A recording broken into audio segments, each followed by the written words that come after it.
രക്ഷിക്ക്. ഇതാണ് എന്റെ കുടുംബം, എന്റെ സന്തോഷം. ചട്ടമ്പി പാറു ഇന്നു മുതൽ എല്ലാ ദിവസവും രാത്രി 7:30 നമ്മുടെ സ്വന്തം സൂര്യ ടിവിയിൽ. രാത്രി എവിടെ പോകുന്നു? നീ ഇത് എവിടെ പോവാടാ? എന്താ പ്രേമി ഇതൊക്കെ? ഒന്ന് ഉറങ്ങാനും സമ്മതിക്കില്ലേ? എല്ലാവരുടെ ഉറക്കം കളയാനായിട്ടേ ഇവൻ ബാഗും തൂക്കി നിൽക്കുവാ. എങ്ങോട്ടോ യാത്രക്ക് ഒരുങ്ങിയിട്ട്. സിദ്ധു എവിടേക്കായി രാത്രിയില്? 2-3 ദിവസത്തേക്ക് പുറത്തെവിടെയെങ്കിലും ഒരു റൂം എടുക്കണം. 1-2 കേസിന്റെ സ്റ്റഡി ഉണ്ട്. എന്താന്ന് സ്റ്റഡി? ഇവിടെ ഇരുന്ന് സ്റ്റഡി ചെയ്താൽ നിന്റെ തലക്കകത്തൊന്നും കേറത്തില്ലേ? ഇവിടെ ഇരുന്ന് മനസ്സുറക്കത്തില്ല. ഒരു ഫർണസിൽ ഇരിക്കുന്ന പോലെയാ. എന്നു മുതലാടാ നിനക്ക് സ്വന്തം വീട് ചൂള പോലായത്? ഓ, അവനിപ്പോ ഹോട്ടൽ റൂമിന്റെ ശീതളിമ തേടി പോവുകയായിരിക്കും. അതോ നിന്റെ മറ്റോളെയും കൂട്ടി രാത്രി വണ്ടി കൊളിച്ചോടുകയാണോ? പ്രേമേ, നീ ശബ്ദം കുറയ്ക്ക്. ചന്ദ്രലേഖ അപ്പുറത്തുണ്ട്. ചേച്ചി ചുമ്മാ ആവശ്യമില്ലാത്ത വർത്തമാനൊന്നും വേണ്ട. അങ്ങനെ ഒളിച്ചോടുന്ന ആളൊന്നും അല്ല ഞാൻ. പിന്നെ നട്ടപ്പാതിരയ്ക്ക് വിളിച്ചാ ഇറങ്ങി വരുന്ന ആളൊന്നും അല്ല ദേവിക. അയ്യോടാ പൊന്നുമോനെ, എന്നെ കൊണ്ട് വിളമ്പിക്കല്ലേ വിശേഷം.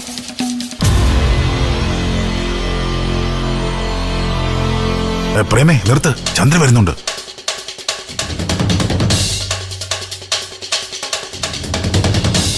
എന്താ ചേച്ചിയമ്മേ, സിദ്ധുണ്ണത് എവിടെ പോവാ? കുഞ്ഞളിയനേതോ ഒരു കേസിന്റെ പ്രധാന ഫയലുകളെന്തോ നോക്കാനുണ്ട്. അപ്പോ പുറത്ത് ഹോട്ടലിൽ ഒരു മുറിയെടുത്ത് 1-2 ദിവസത്തേക്ക് അത്രേ ഉള്ളൂ. സിദ്ധുണ്ണ ഇവിടെ നിന്ന് ഫയൽ പഠിച്ചാ പോരെ?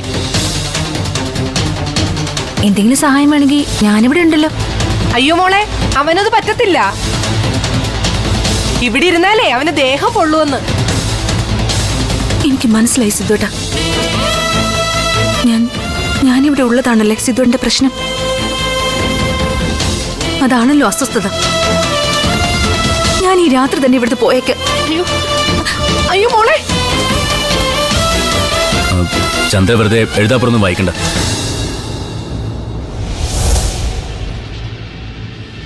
ഞാൻ എന്റെ പ്രൊഫഷണൽ കാര്യത്തിനാണ് പോകുന്നത്. അതെ, അല്ലാതെ ചന്ദ്രമോള് കരുതുന്നത് പോലെയൊന്നും അല്ല.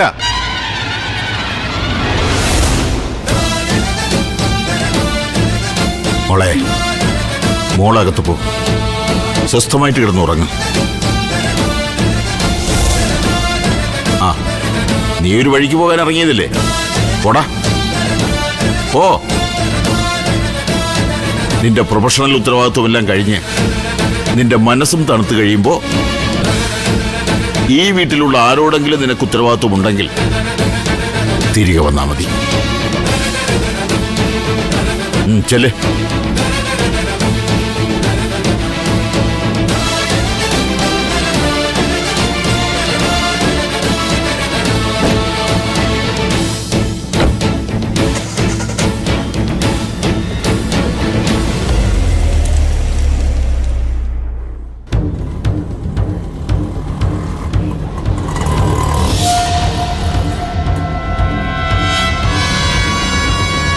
എന്നാലും ദേവികയോട് എങ്ങനെ ഇത് പറയുമെന്ന് ഓർക്കുമ്പോഴാ.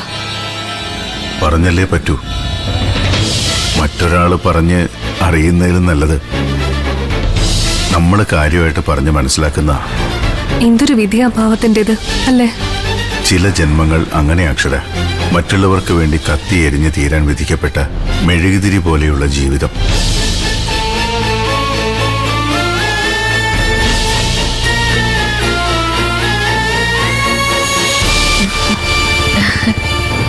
ഞാനിത്തിരി വൈകിയല്ലേ സർ? രണ്ടാളും കാത്തുനിന്ന് മുഷിഞ്ഞു കാണും.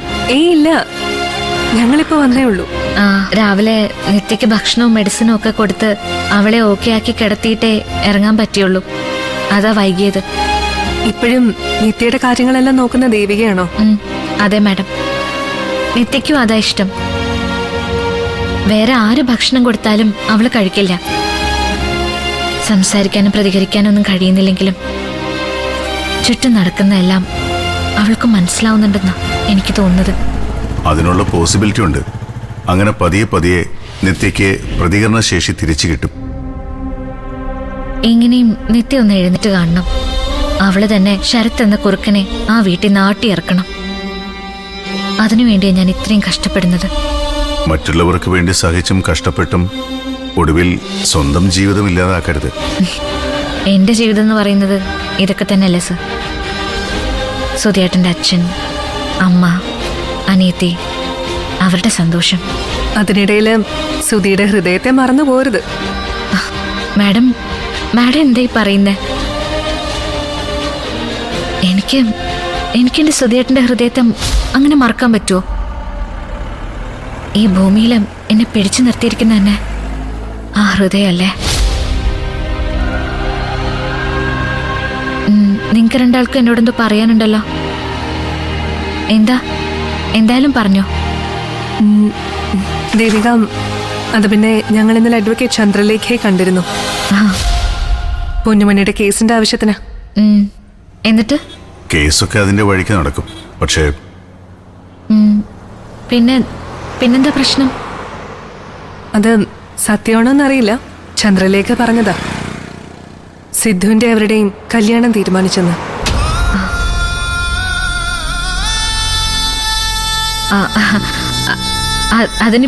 അതിനിപ്പോ എന്താ?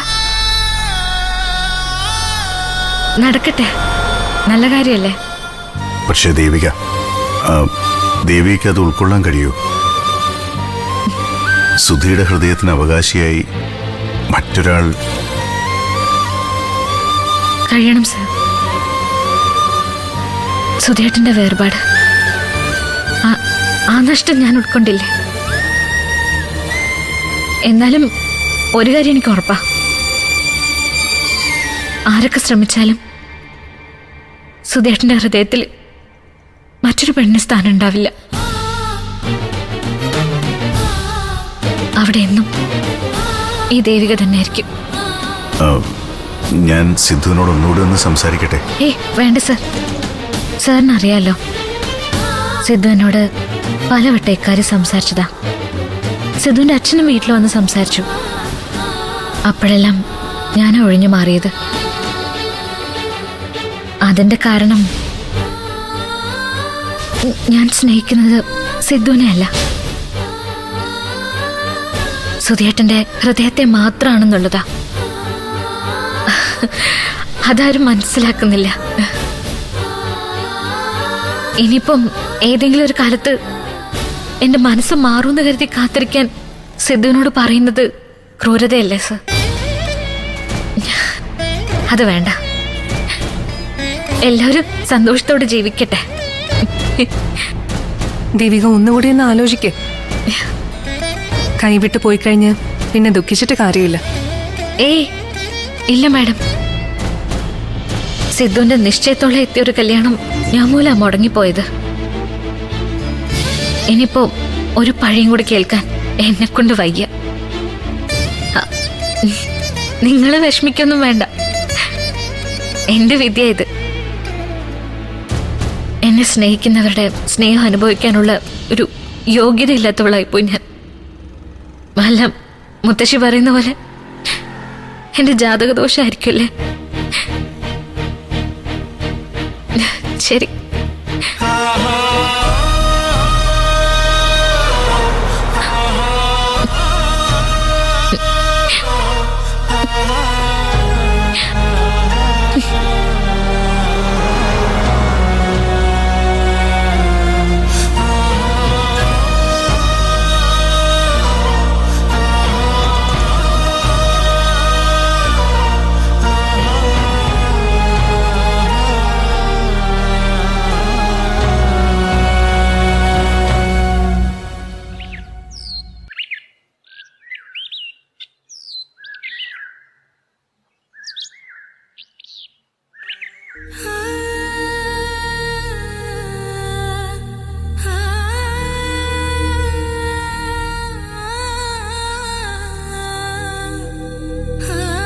സുധേട്ടാ, എല്ലാവരും വിട്ടുപോവുക.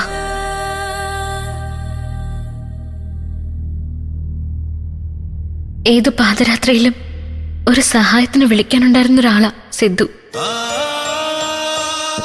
ഇനിയിപ്പോ അതും ഉണ്ടാവില്ല. അച്ഛനും കൂടി എന്നെ തള്ളി പറഞ്ഞ പിന്നെ ഈ വീടും ദേവികയ്ക്ക് അന്യാവും.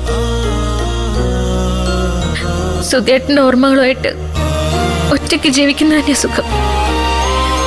ആരുടെയും പരിഭവവും പരാതിയൊന്നും കേൾക്കണ്ടല്ലോ. അകന്നു പോകുന്ന തോണിയെ നോക്കി തുരത്തിൽ ഒറ്റപ്പെട്ട് നിൽക്കുന്ന ഒരു കൊച്ചുകുട്ടിയുടെ മാനസികാവസ്ഥയില ഞാനിപ്പോ. നാളെ എന്തെന്ന ഭയമോ പ്രതീക്ഷയോ ഒന്നുമില്ല. എനിക്ക് സങ്കടമൊന്നുമില്ല. സുധേട്ടന്റെ ഹൃദയത്തെ ചന്ദ്രൻ നന്നായിട്ട് നോക്കട്ടെ. അതിനുള്ള ഭാഗ്യം ചന്ദ്രയ്ക്ക്. ഭാഗ്യം കിട്ടിയൊരു ജന്മം ഇപ്പോ എന്റേത്. ഇനി ഇങ്ങനെ സംസാരിക്കാൻ ഞാൻ ഈ മുന്നിൽ വന്ന് നിന്നില്ലെങ്കിലേ എന്റെ ഹൃദയമെടുപ്പം തീർന്നു പോയെന്ന് സുധേട്ടൻ കരുതിക്കോണം.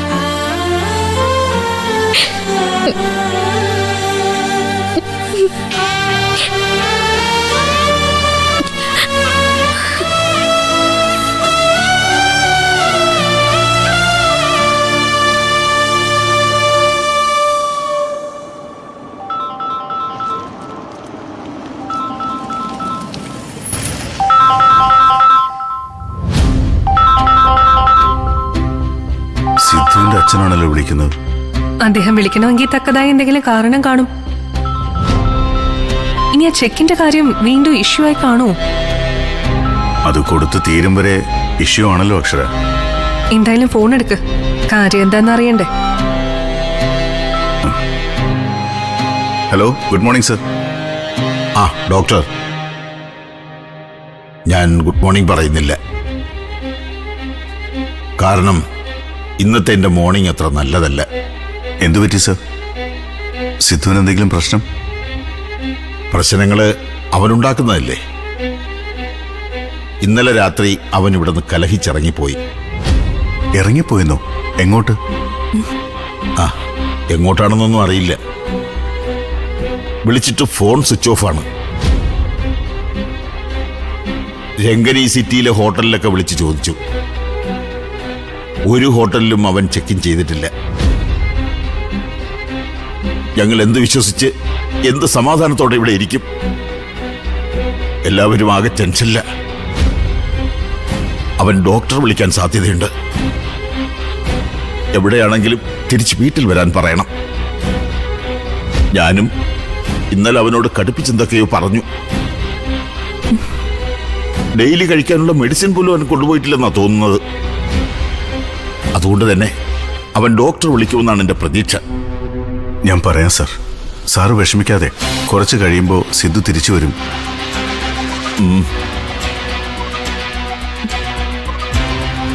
എന്താ? ഓരോ ദിവസവും ഓരോ പ്രശ്നങ്ങൾ. സിദ്ധു ഇന്നലെ വീട്ടിൽ നിന്ന് പിണങ്ങി ഇറങ്ങിപ്പോയെന്ന്. പിണങ്ങിപ്പോയെന്നോ? അതെ. ഇന്നലെ അഡ്വക്കേറ്റ് ചന്ദ്രലേഖ നിന്നോട് പറഞ്ഞ കാര്യങ്ങൾ ഒരുപക്ഷെ സത്യമല്ലായിരിക്കും. സിദ്ധുവും ആ കുട്ടിയുമായുള്ള കല്യാണം ഉറപ്പിച്ചു എന്നുള്ളത്. അത് ശരിയാ. അക്കാര്യം പറഞ്ഞ് വഴക്കുണ്ടായി കാണും. അതായിരിക്കും സിദ്ധു പോയത്. നമ്മൾ കാര്യം അറിയാതെ ദേവികയെ കൂടി വിഷമിപ്പിച്ചു. അത് സാരമില്ല. ദേവികയ്ക്ക് കാര്യം പറഞ്ഞാൽ മനസ്സിലാവും. പക്ഷേ സിറ്റിയിലെ ഹോട്ടലിൽ ഒന്നും സിദ്ധു ചെക്ക് ഇൻ ചെയ്തിട്ടില്ല. അവരന്വേഷിച്ചു. സിദ്ധു എന്നെ കോണ്ടാക്ട് ചെയ്യുമെന്നുള്ള വിശ്വാസത്തിലാണ് ആ അച്ഛനിപ്പോൾ വിളിച്ചത്. മുടങ്ങാതെ മെഡിസിൻ കഴിക്കേണ്ട ആളാ. അതോർത്ത എൻ്റെ ടെൻഷൻ. നിങ്ങളിങ്ങനെ ടെൻഷൻ അടിക്കാതെ. സിദ്ധു വിളിക്കും. അപ്പോ കാര്യങ്ങൾ പറഞ്ഞ് മനസ്സിലാക്കി തിരിച്ച് വീട്ടിൽ വിടണം. വെറുതെ റിസ്ക് എടുത്ത് ജീവിതം ഇല്ലാതാക്കി കളയരുതെന്ന് പറയണം.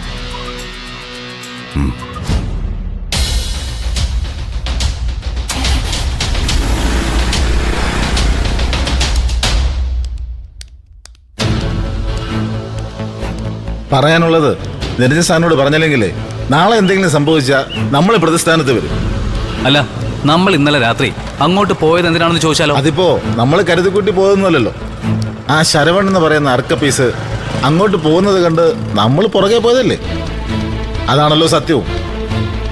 നിനക്ക് പിന്നെ പൊന്നുമണിയെ കാണണമെന്നുള്ള ലക്ഷ്യം കൂടി ഉണ്ടായിരുന്നിരിക്കും. തോന്നിയ ദിവസം പറയല്ലേ. നേരത്തെ വേലു ആശാനും ജമാലിനും ആയിരുന്നു ഈ സൂക്കേട്. ഇപ്പൊ നിനക്കും പിടിച്ചോ? അതെന്താണെന്നറിയാമോ പരുന്തേ? ഈ കാമുകന്മാര് അടുത്ത് നിൽക്കുമ്പോൾ നമുക്ക് ചില സിഗ്നലുകൾ കിട്ടും. ചിലരുടെ കാര്യം പറയുമ്പോഴും ചിലരെ കാണുമ്പോഴും. കോപ്പ് നമ്മളോട് എന്തോ പറയാനുണ്ടെന്ന് നിരഞ്ജൻ സാർ പറഞ്ഞല്ലോ. എന്താണോ എന്തോ. എന്തായാലും സാറിനിപ്പോ കാണുമല്ലോ, അന്നേരം അറിയാം. വേഗം വാ, അവരോട് വെയിറ്റ് ചെയ്യായിരിക്കും.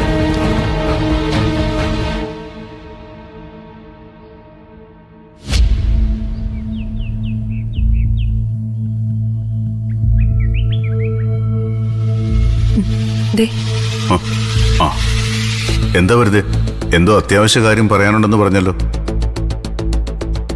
രണ്ടുപേരുടെയും മുഖം കണ്ടിട്ട് എന്തോ ഗൗരവമുള്ള കാര്യമാണെന്ന് തോന്നുന്നു. മാഡം പറഞ്ഞത് ശരിയാ. ഇത്തിരി ഗൗരവമുള്ള കാര്യം തന്നെയാ പറയാനുള്ളത്. ഇന്നലെ ഒരുത്തനൊന്ന് വിരട്ടി വിടേണ്ടി വന്നു, സാറിന്റെ വീട്ടിനടുത്തുനിന്ന്. എവിടുന്ന്? സാമ്പ്രാണിക്കുടിയിന്നോ? അതെ, നല്ല ഉദ്ദേശത്തോടെ വന്നവനല്ല. ആരാ? ശരത്താണോ? ശരത്തല്ല സാറേ, ശരത്തിന്റെ ശിങ്കിടി, ആ ശരവണൻ.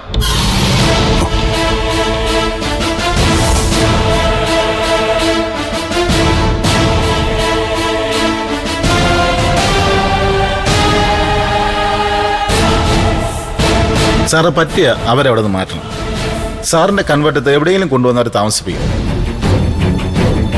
ഇല്ലെങ്കിൽ അപകടമാ സാർ. ഇന്നലെ അവൻ ഞങ്ങളുടെ കണ്ണിൽ പെട്ടെന്ന് കരുതി. എപ്പോഴങ്ങനെ സംഭവിക്കണമെന്നില്ലല്ലോ. അതെ, ഇവര് പറഞ്ഞത് ശരിയാ. നമ്മൾ കഴിഞ്ഞ ദിവസം തീരുമാനിച്ച കാര്യം എത്രയും പെട്ടെന്ന് ചെയ്യണം. അല്ല, സാറിന് എന്തോ പറയാനോടെന്ന് പറഞ്ഞല്ലോ. അത് നമ്മുടെ സിദ്ധാർത്ഥൻ ഇന്നലെ വീട്ടിൽ നിന്ന് പിണങ്ങി ഇറങ്ങിപ്പോയി. അയ്യോ, സിദ്ധു സാറോ? അതെന്തിനാ? അത് അവരുടെ എന്തോ ചെറിയ കുടുംബ പ്രശ്നം. ഓ, ദേവിക മേഡമായിട്ട് ബന്ധപ്പെട്ടായിരിക്കും. കഥയൊക്കെ പരുന്തിനറിയാലോ. അപ്പോ സിറ്റിയിൽ എവിടെയെങ്കിലും വെച്ച് സിദ്ധുവിനെ കണ്ടാൽ എന്നെ അപ്പം തന്നെ വിളിച്ച് വിവരം പറയണം. പിന്നെ പറ്റുന്ന പോലെ ഒന്ന് അന്വേഷിക്കുകയും വേണം, പെട്രോൾ പമ്പിലും ഹോട്ടലിലും ഒക്കെ. അത് ഞാൻ ഏറ്റു സാറേ. പരുന്തിന്റെ വക ഒരു ആകാശ നിരീക്ഷണം ഉണ്ട് സാറേ, കണ്ടുപിടിച്ചിരിക്കും.